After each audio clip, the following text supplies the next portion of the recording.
I did want to talk about just some overall, as we kind of pivot back to CFP talk too, some overall storylines kind of heading into the quarterfinals. And I wrote about a couple of them on NBCSports.com. The number one to me, I think, is what Boise State and Arizona State have coming up. So these were the two teams that really sparked the entire conversation around seeding issues and like imbalanced brackets. The fact that Oregon has to play Ohio State in the quarterfinals, that's because like those 3 and 4 seeds are not actually the 3rd and 4th best teams in the field. It feels like they're both playing with a little bit of house money. And we've heard from Spencer Danielson in this, like, please count us out. Like, I love it kind of conversation, but also that there's something to prove about them earning that first round bye. Like, do you get any sense of that as kind of an overarching theme for at least 2 of those quarterfinals? If either one of them would win the game, I don't know if it necessarily solves the problem that the seeding was proper, right? Like, there could be an upset. And I think we can all agree that just because one of those teams pulls off an upset doesn't mean that the structure of how the bracket was created was necessarily right.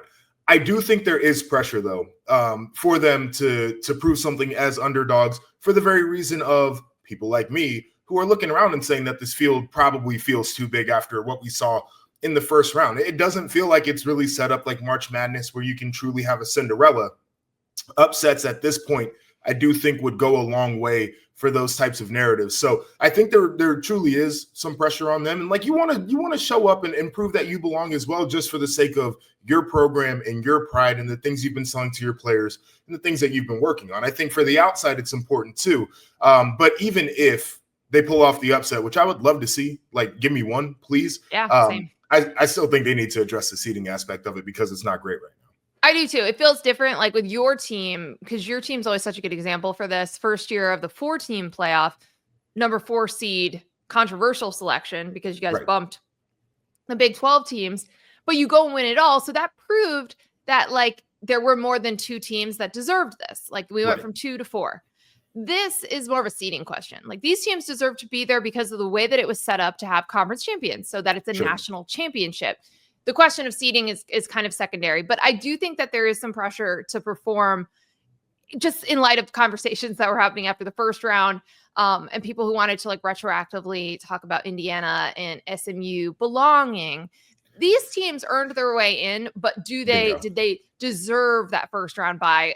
It's going to be an annoying conversation. I would love to see one of these upsets as well, with that extra week of preparation and some of these great coaches that I think we're all excited to see on the stage, like a Kenny Dillingham for ASU. We will get into these games a little bit further. One other overarching storyline following is just this idea of the first round bye versus the path, and whether or not the path for Texas and Penn State, where we looked at the bracket and said, wow, we could pencil them into the semifinals, is more valuable than Oregon getting that bye.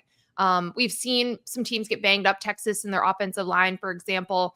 And so just sort of that idea of, okay, we talk about the path and like favorable route to get to a championship game, but there's also 3 or 4 games you have to get through. You have to stay healthy. You have to, the wear and tear of all of this becomes a storyline as well. So, those are just kind of like the big picture thoughts I have heading into round 2, because some of these teams haven't played yet.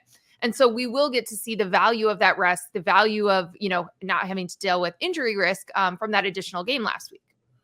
I do think it's interesting when you do talk about the path and it versus the bye, right? Like, you have Boise State or Arizona State sitting there on the other side, and it's like, okay, I feel like I like that. But like, if Penn State, for example, had to play Tennessee, just going back and watching that game tape after they played Ohio State, like, they got blown out. That game was physical. Both of those teams were out there like smacking each other. And I think like the type of team that you would play if you didn't get a bye factors into it after watching the way some of those first round games look. Like, you would 100% rather be fresh than play a team that's going to want to put you in a meat grinder and beat you up and punch you around. So I've kind of come around on that. Certainly the idea of being a double-digit favorite 2 times, I think you might roll the dice on that in terms of taking the bye and maybe having the extra long layoff, which could be an issue too, and all the things that come along with that. And so basically case by case, very matchup dependent. But I am curious, right? Like I'm curious what an Oregon looks like after having so much time off. They look like the best team in the country probably after the first 3 weeks of the regular season. Do they kind of have some of those growing pains getting back out there, tackling, blocking, special teams, things of that nature when you have the time off? I think that's what you're battling a little bit too. Right. 3 weeks since these conference championship games, which is actually basically what Notre Dame had heading into the first round. And they looked great.